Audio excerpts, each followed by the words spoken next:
amigos? Bienvenidos a Construyendo Leyes, un espacio que nos permite conocer de cerca el trabajo de todas las comisiones de la Asamblea Nacional.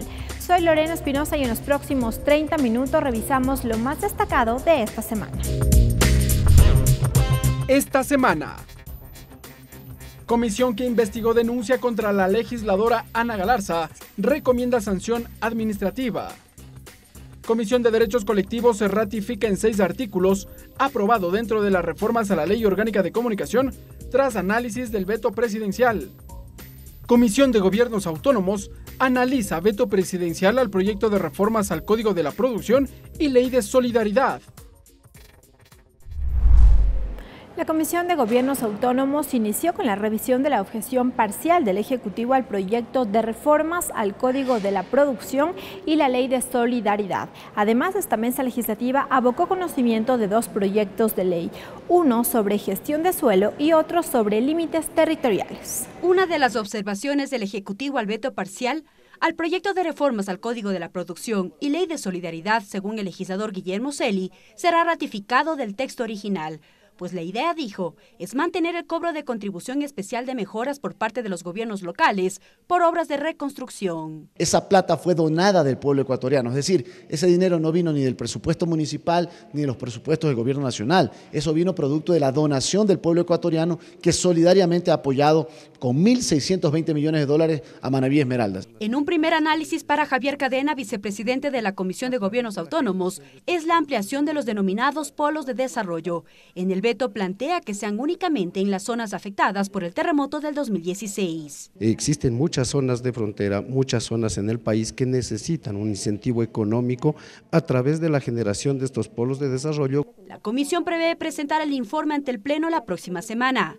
En otro tema, la Comisión de GATS abocó conocimiento de 2 proyectos de ley, uno sobre la autonomía de los distintos niveles de gobierno y otra sobre límites. El titular de la mesa, Rubén Bustamante, explicó cómo será el procedimiento. Todos estos proyectos que ingresaron en el mes de diciembre no fueron parte ya de este informe para el primer debate, los vamos a seguir analizando para el segundo debate, pero hay una gran expectativa en este tema sobre la superintendencia. Los legisladores coinciden en que el proyecto sobre gestión de suelo suma criterios que ya fueron incorporados en las reformas al COTAD, pues aclara competencias. Se considera como que hubiera una intromisión, si se quiere, de la superintendencia en la autonomía de los gobiernos autónomos centralizados, y esto es lo que ha sido muy debatido para este primer informe. Se ha establecido la eliminación de la Superintendencia de Ordenamiento y Uso de Suelo, que eso es una espada de Damocles, un mecanismo de persecución a la autonomía municipal. Finalmente, la Comisión de Gobiernos Autónomos aprobó el cronograma de trabajo 2019, en la que constan varios proyectos de ley, uno de ellos, una propuesta sobre el extinto Banco Nacional de Fomento. Mariela Logroño, Televisión Legislativa. La Comisión de Salud recibió a varios representantes de diferentes organizaciones para que presenten sus observaciones al proyecto de reformas a la Ley de Discapacidades. El tema que generó discusión fue la evaluación y análisis del grado de discapacidad. Se trata de un proyecto de reformas a la Ley Orgánica de Discapacidades que agrupa 4 propuestas, 3 de los exlegisladores, María Cristina Cronfle, Richard Farfán y María Soledad Vela, y la propuesta de la legisladora Mae Montaño. Este proyecto, entre otros aspectos, plantea la recalificación de discapacidad, incorporación del derecho a la salud sexual y reproductiva, Plan Nacional para garantizar estos derechos, Plan para erradicar la violencia sexual en el ámbito educativo, protección a las personas con discapacidad. La legisladora Mae Montaño sustentó su propuesta ante la Comisión de Salud, la misma que plantea la atención especializada en diferentes áreas, así como también la otorgación de servicios privados de transporte, espectáculos, exenciones en el régimen tributario. Entre las afectaciones que se causaba a las personas con discapacidad al cambiar del 30% al 40%, a los que ya tenían acceso pleno a esos derechos, estaban, por ejemplo, disminución en el acceso a prótesis para las personas con discapacidad auditiva, visual y física, el acceso a órtesis, a equipos, a medicamentos y elementos necesarios para su rehabilitación. Varias son las dificultades que atraviesan las personas con discapacidad. Así lo explica Paola Mera de la Secretaría del Consejo Nacional de Igualdad de Género. Mecanismos de trabajo con los ministerios rectores que podrían ser salud, educación, el mismo Consejo para la Igualdad de Género, que pudiera seguir desarrollando algunos instrumentos para trabajar estos mecanismos, pero con una garantía. De su lado, Ángel Tipán, del Consejo Nacional de Pueblos y Nacionalidades, para este sector la preocupación central es el porcentaje de discapacidad. Explicó que la calificación del 30 al 40% se ha convertido en una barrera, pues no todos pueden acceder a estos servicios, pero sobre todo garantizar sus derechos. Han aumentado, mejor dicho, que sea el 40% para poder tener acceso a los derechos que plantean ahí en la ley, pues debe ser el 30%, porque no puede ser un derecho regresivo, todo lo contrario. La propuesta será analizada con más aportes. Se espera la presencia de los representantes del Ministerio de Salud y CONADIS. Mariela Logroño, Televisión Legislativa. La Comisión de Educación recibió al rector de la Universidad Nacional de Educación para que informe sobre el fomento a la profesionalización docente. La presidenta de la comisión, Silvia Salgado, explicó que la comparecencia del rector de la UNAE es porque dentro de las reformas a la LOEI hay un eje de gestión sobre la profesionalización de docentes. En la débil formación docente, en el bajo reconocimiento social y económico del docente, en el bajo rendimiento estudiantil, en la mínima producción del conocimiento, en recursos estudiantiles escasos, en la investigación científica ausente, en la articulación de la educación con la producción sin incidencia, en la preeminencia del componente curricular. El rector Freddy Álvarez informó que la Universidad Nacional de Educación promueve una educación despatriarcal e intercultural. Ser uno de los núcleos centrales del Sistema Nacional de Educación, generar un nuevo paradigma que vaya de la mano con el contrato con la sociedad ecuatoriana e innovar puentes educativos entre las culturas lugares y la cultura universal. Además, como le solicitó la comisión, Álvarez informó sobre la oferta académica de la UNAE. Alrededor de 500 chicos, educación básica, que es la más robusta de todo el sistema nacional, que son más de 1000 chicos. Intercultural bilingüe, en Chuquipata o en Javier Loyola tenemos 187 docentes. Estas 3 carreras son las que comenzarán a tener titulación desde el mes de julio. Cerca de 2.576 alumnos están en el modelo presencial para la carrera de docencia. La mayoría son mujeres. Y el 84% de nuestros estudiantes son de quintil 1 y quintil 2. O sea, son de los quintiles más pobres del país. Previo a escuchar esta comparecencia, la mesa recibió en comisión general al señor Luis Carrasco, que informó sobre el caso de 5.000 estudiantes que están siendo afectados por el INEVAL. Luego de dar la prueba del INEVAL, en 24 horas, mediante correo, los señores del INEVAL le comunican a la niña que la están reprogramando para que dé otra prueba. Los integrantes de esta comisión resolvieron convocar a representantes del INEVAL para que informen sobre esta situación y acoger la información del rector de la UNAE en el texto de las reformas a la LOEI. Tatiana Sonnenholzner, Televisión Legislativa. El ministro de Educación informó que a más de 3.700 trabajadores de esa cartera se les renovó su contrato. La decisión, aseguró, proviene luego de que los colaboradores manifestaran su malestar tras la cesación unilateral de sus contratos. La información la entregó en la Comisión de los Derechos de los Trabajadores. El ministro de Educación, Milton Luna, confirmó que luego de las protestas efectuadas por los servidores públicos de esa cartera de Estado, a inicios de este año, 3.712 contratos con la modalidad de servicios ocasionales fueron renovados. El anuncio lo efectuó durante su visita a la Comisión de los Derechos de los Trabajadores de la Asamblea. Estamos prácticamente con un caso resuelto favorablemente a los funcionarios del Ministerio de Educación. El ministro no detalló por cuánto tiempo los contratos renovados estarán en vigencia, pero trascendió que estarán hasta mayo de este año. La Comisión de Derechos de los Trabajadores recibió a la legisladora Andrea Yaguana, quien expuso la situación de esa cartera de Estado. Son servidores técnicos, como usted lo ha mencionado, servidores que hacen que cada una de las unidades distritales del Ministerio de Educación funcionen. Mientras que el asambleísta Byron Valle destacó la última reforma a la Ley Orgánica de Servicio Público, que faculta a la entidad a abrir concursos de méritos para entregar nombramientos a los funcionarios que permanecen en sus cargos por más de 2 años. Se trata también de aquellos miles y miles que fueron despedidos hasta diciembre, que ni siquiera se les ha reconocido la desvinculación como tal, violentando todo tipo de procedimientos, ¿verdad? Se acabaron los contratos, se acabó, es decir, porque la ley a la larga nos respalda. Pero todo lo contrario, la actitud del Ministerio de Educación fue: solucionemos, entendemos la situación humana, en fin, pero también, reitero, profesional y de las propias necesidades del Ministerio.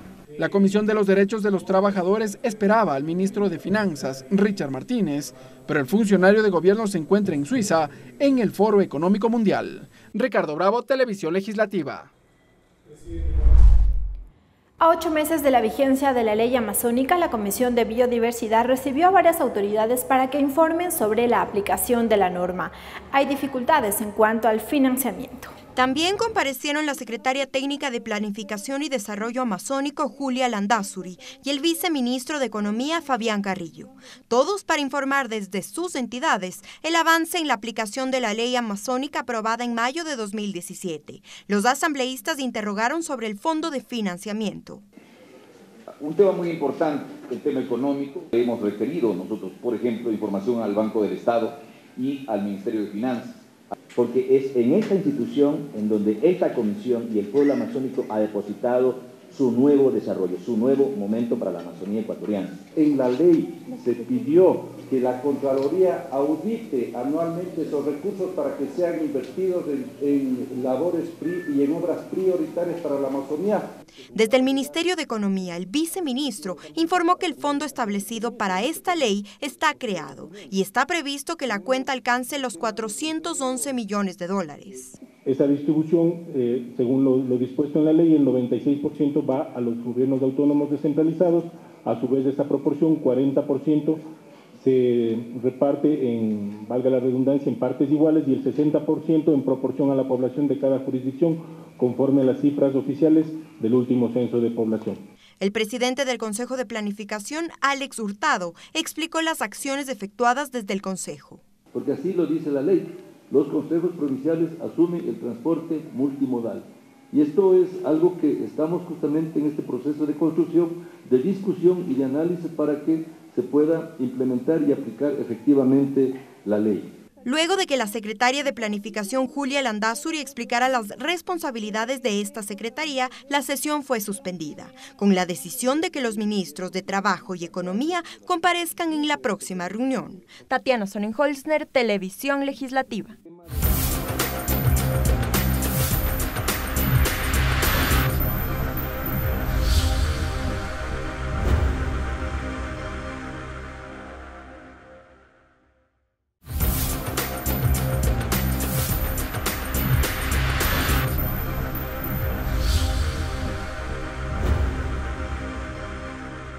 Seguimos con más de Construyendo Leyes y ahora les comentamos que la Comisión de Derechos Colectivos analizó la objeción parcial enviada por el Ejecutivo al proyecto de reformas a la Ley de Comunicación. ¿Qué temas contiene este documento? Conversamos de inmediato con la asambleísta Yanine Cruz, integrante de esta mesa legislativa. Asambleísta, gracias por la entrevista. ¿Cuál ha sido la posición que ha tomado esta mesa legislativa frente a las modificaciones que envió el Ejecutivo? Bueno, me parece indispensable señalar que estamos en toda la responsabilidad de presentarle al país, obviamente, este proyecto que tiene que garantizar la libertad de expresión. En ese sentido, hay articulados que obviamente necesitan un debate, una vez conocido el veto por parte del señor presidente, en donde garantiza, en este caso, la conformación del Consejo de Regulación, disminuyendo varios integrantes. Hemos visto que se analizó en la comisión de 13 integrantes, pues pasa a un número reducido. Lo que nos preocupa en este sentido es, por ejemplo, la puesta del gobierno nuevamente en este Consejo de Regulación, y dentro de las sugerencias que dio Edison Lance está democratizar este espacio. Por lo tanto, nosotros nos hemos ratificado en el texto, que me parece que es lo indispensable, dándole la facilidad, en este caso, también a la sociedad civil que participe en el Consejo de Regulación. Lo que sí me parece indispensable señalar es que una vez que se conozca cuál es la terna de los integrantes, tiene que pasar al Consejo de Participación Ciudadana para darle mayor sentido democrático al Consejo de Regulación. Uno de los temas que, por ejemplo, deberíamos analizarlo una vez que se conozca en la Asamblea Nacional la aprobación del veto por parte del señor presidente es el hecho de limitar quizás el acceso a la información, como contempla la ley, esto también está tipificado en el COIP, pero nos preocupa, en el caso de que se esté, por ejemplo, analizando, investigando temas de corrupción, se puede limitar este trabajo periodístico. Por lo tanto, me parece que hay que rectificarse en el texto. En la comisión nosotros habíamos pedido que por favor se respete la sugerencia en donde se pueda otorgar al periodista acceder a este tipo de información y que en el caso que sea una información que esté en la Fiscalía, que se determine obviamente la Fiscalía, pero no censurar o limitar o en lo posterior enjuiciar a un periodista por hacer pública esta información. Son temas que sí nos está preocupando, como por ejemplo también el tema de las frecuencias. Dentro del segundo debate usted recordará que al final se pidió la renovación automática.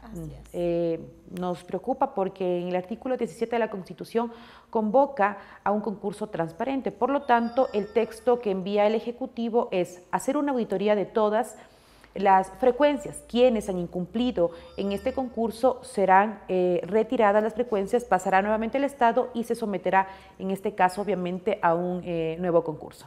Sobre la distribución del espectro radioeléctrico también hubo críticas en la comisión.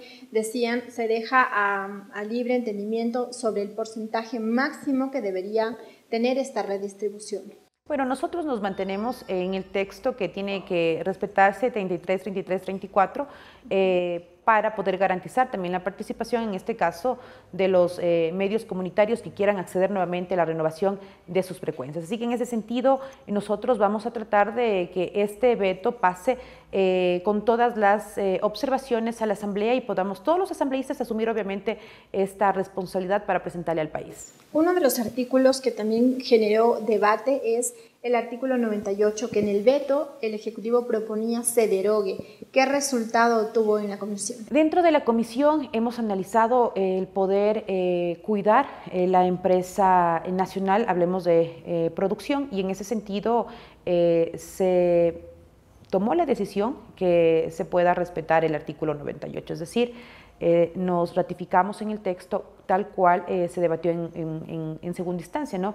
Hay que señalar que el tema de la producción es importante, por lo que dejamos también entender de que a futuro se tiene que plasmar un proyecto de ley que pueda trabajar solamente en el tema de la producción, dándole más beneficios a nuestros productores nacionales. Otra de las recomendaciones, y a propósito de lo que usted dice, asambleísta, que se deberán también trabajar en proyectos que incorporen y se sumen a la ley de comunicación, es el proyecto de ley de medios públicos. Claro que sí.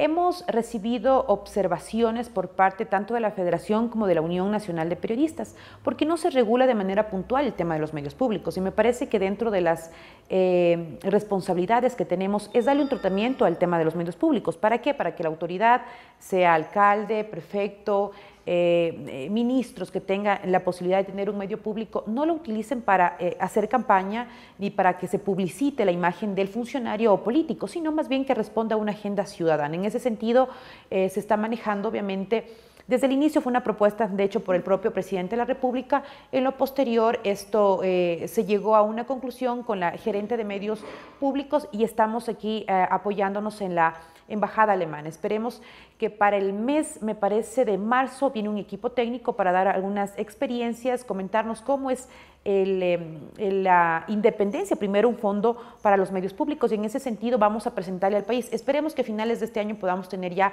la propuesta para poderla debatir. A la par también trabajarán las reformas, las nuevas reformas que envió el presidente a la misma ley de comunicación. Claro, bueno, la reforma que llegó a la comisión es claramente en el artículo 5, donde garantiza que la comunicación es un derecho humano y pasa de ser un derecho, de un servicio público a un derecho. Esto obviamente garantizando que nuestra Constitución tiene la posibilidad de decir que es un derecho emergente en acuerdos internacionales. La libertad de expresión es sentida como un derecho, pero en este caso tenemos la grata, responsabilidad de empezar a respetar la comunicación como un derecho.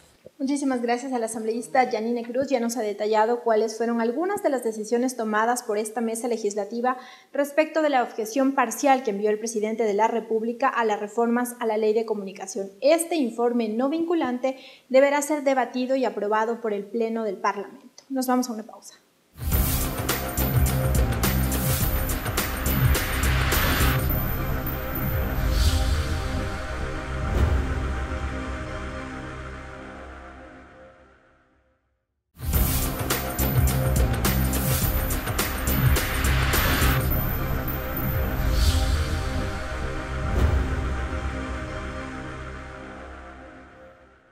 Seguimos con más de Construyendo Leyes y ahora revisamos el trabajo de las comisiones ocasionales. Tras escuchar las argumentaciones de la asambleísta del movimiento Creo, Ana Galarza, la comisión multipartidista que investiga la denuncia en su contra elaboró un informe que deberá ser de conocimiento del Pleno.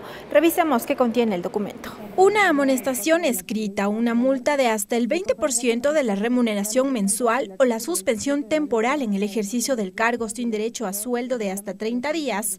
Serían las sanciones que aplicarían para la asambleísta Ana Galarza por el mal uso de la tarjeta electrónica.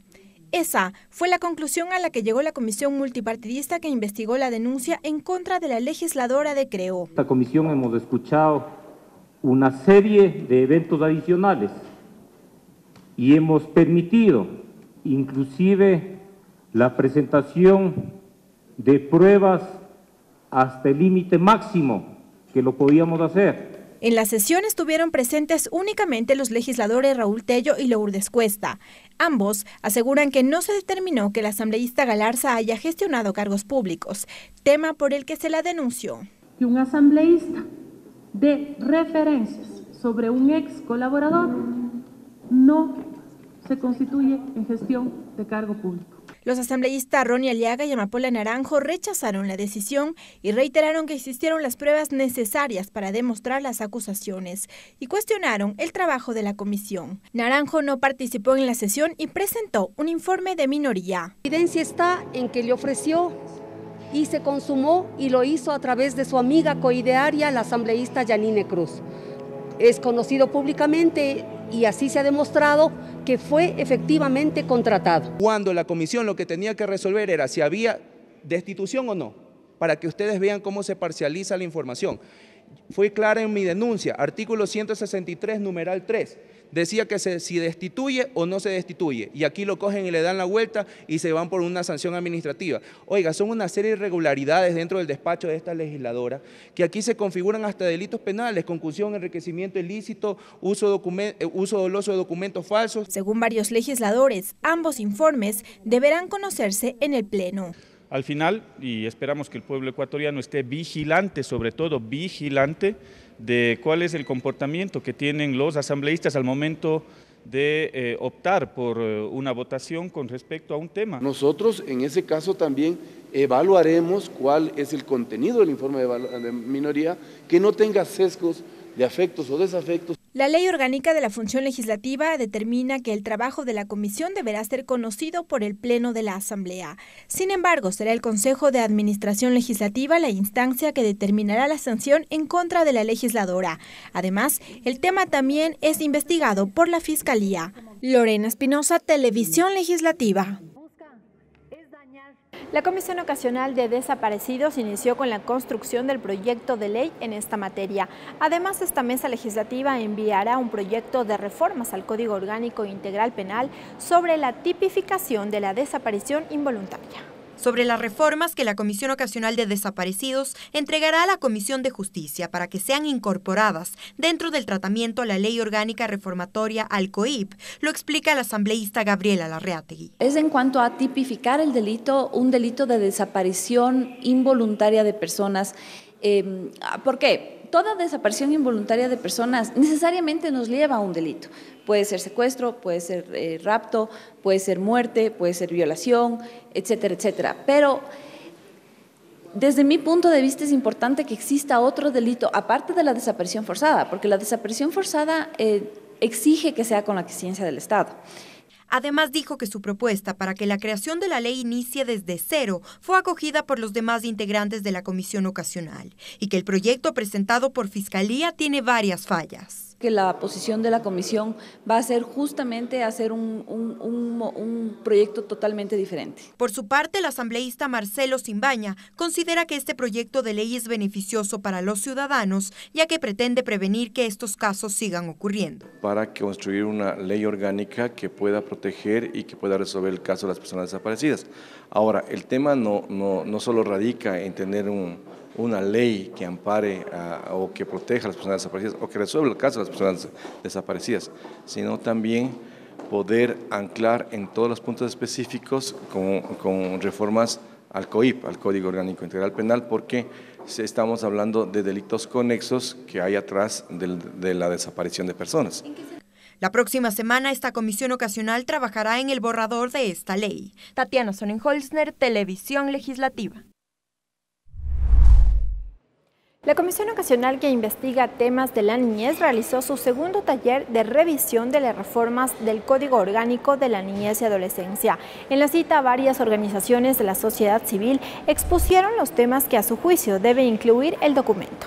El derecho a la convivencia familiar y comunitaria es el eje temático que abordó Aldeas SOS. Sin embargo, sobre el tema existen preocupaciones, debido a que aseguran existen marcos normativos que debilitan la aplicación del código actual.